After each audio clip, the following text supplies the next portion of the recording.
안녕하세요.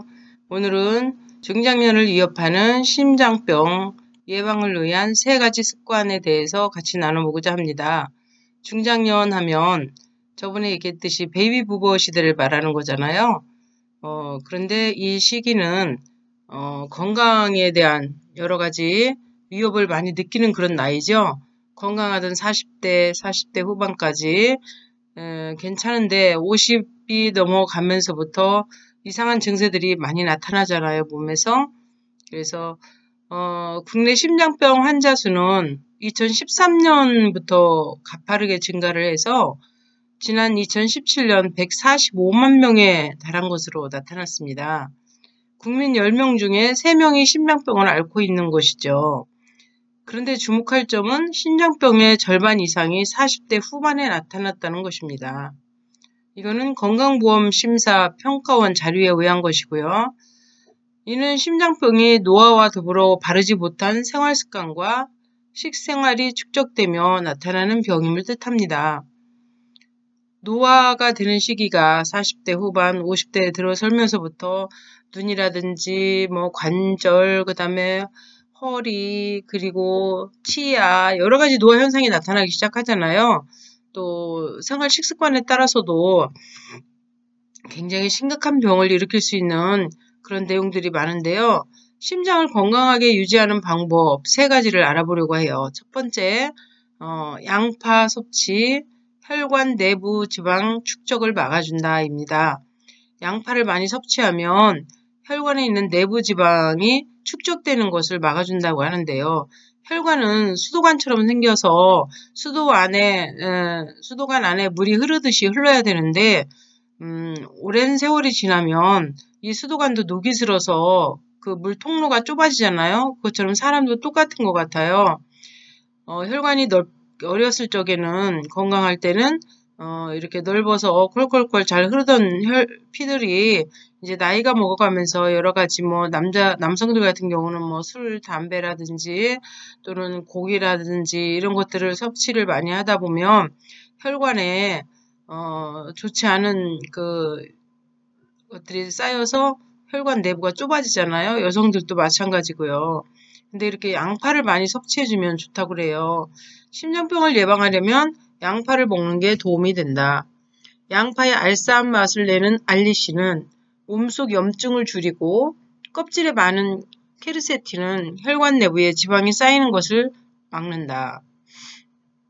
또한 양파 속 플라보노이드도 동맥을 튼튼히 한다고 알려져 있죠. 또 양파는 구워 먹거나 끓여 먹어도 그 영양 파괴가 적어서 다양한 방식으로 조리해 먹을 수 있습니다. 하루에 적당한 양은 정해져 있지 않기 때문에 여러 요리에 다양하게 섞어 먹으면 되고요. 음식에 육수를 우릴 때 양파를 사용하거나 볶음 요리나 조미료로 사용해도 좋다고 합니다. 양파 껍질만을 우려서 차로 마신다거나 초절임을 해먹는 것도 방법이 되겠죠.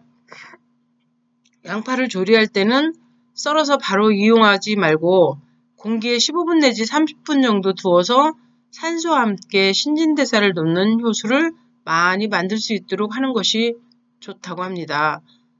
여러분들 이거 알고 계셨나요? 우리가 보통 요리를 할 때는 양파를 잘라서 바로 넣잖아요. 그런데 이거를 썰어서 바로 넣지 말고 15분 내지 30분 동안 그냥 놔둬서 산소와 함께 신진대사를 돕는 효소를 많이 만들 수 있는 그런 시간을 두라는 것입니다. 두 번째, 유산소 운동, 자심실, 근육 건강 강화한다 그랬습니다. 우리 심장은 자심실과 우심실이 있는데 자심실의 근육을 건강하게 강화시켜준다는 거예요. 유산소 운동을 많이 하시면. 여기서 유산소 운동이라고 하면 이제 달리기라든지 걷는 거, 또 자전거 타기, 수영 등 이러한 운동을 유산소 운동이라고 하는데 이런 것들을 지속적으로 하는 것도 심장 건강에 많은 도움이 된다고 하고요. 운동을 전혀 하지 않다가 새롭게 시작해도 큰 효과를 볼 수 있습니다.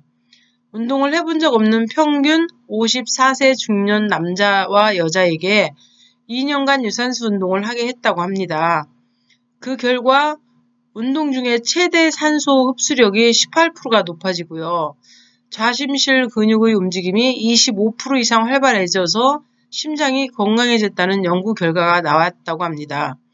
여러분 지금 50대인데 나는 거의 유산소 운동을 하지 않고 살았다고 생각하시는 분들은 지금부터 시작하셔도 늦지 않은 거니까 한번 시도를 해보세요. 산소의 흡수력도 높아지고 또 효과도 높다고 하니까. 또한 오래 앉아있을수록 심장 근육 세포가 손상됐을 때 분비되는 트로포닌이 증가한다고 알려졌습니다. 오래 앉아있으면 그만큼 심장 근육 세포 손상 위험이 높아진다는 뜻인데요. 자리에 오래 앉아있는 건 별로 좋지 않죠. 예전에 TV에서 보니까 일본에 있는 사무실에서는 앉아서 근무하는 것이 좋지 않다고 그래서 책상을 우리 가슴 높이만큼 높여서 그 높이에 서서 근무를 하는 그런 사무실 광경을 본 적이 있습니다. 우리나라도 그렇게 하는 데가 있는 걸로 알고 있는데요.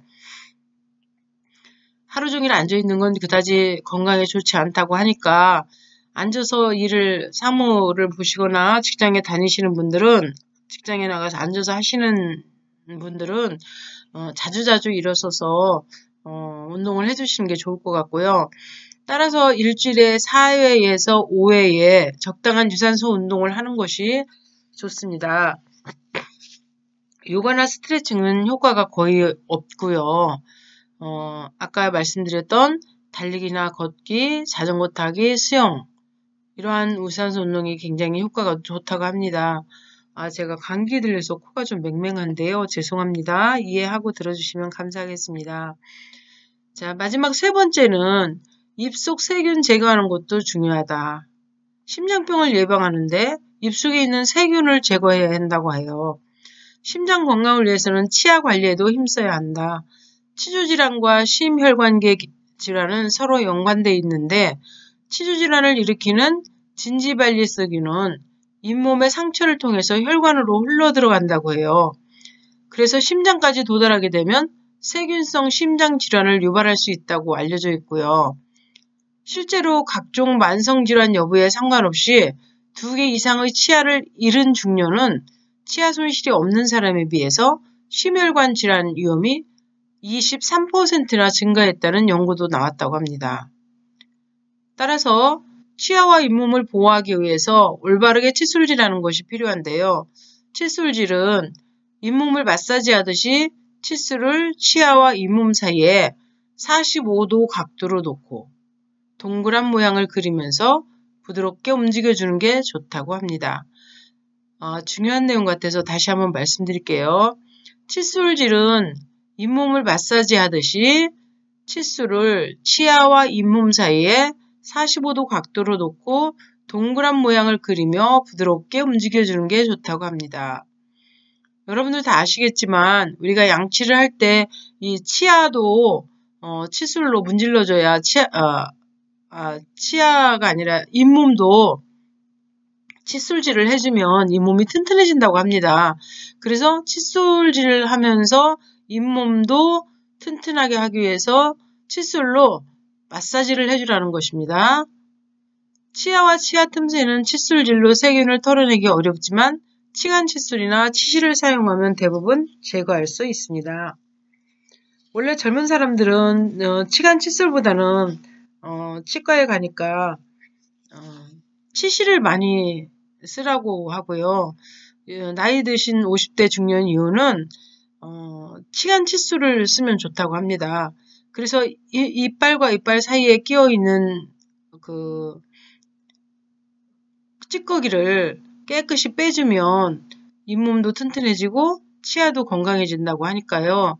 이렇게 올바른 칫솔법을 잘 아셔가지고 잇몸도 잘 칫솔질을 해주셔서 마사지를 해주셔서 건강한 잇몸을 유지하셔서 심장병 예방에 많은 도움이 되셨으면 좋겠습니다. 중장년을 위협하는 심장병 예방 위한 3가지 습관에 대해서 말씀드렸습니다. 감사합니다. 건강한 하루 되세요.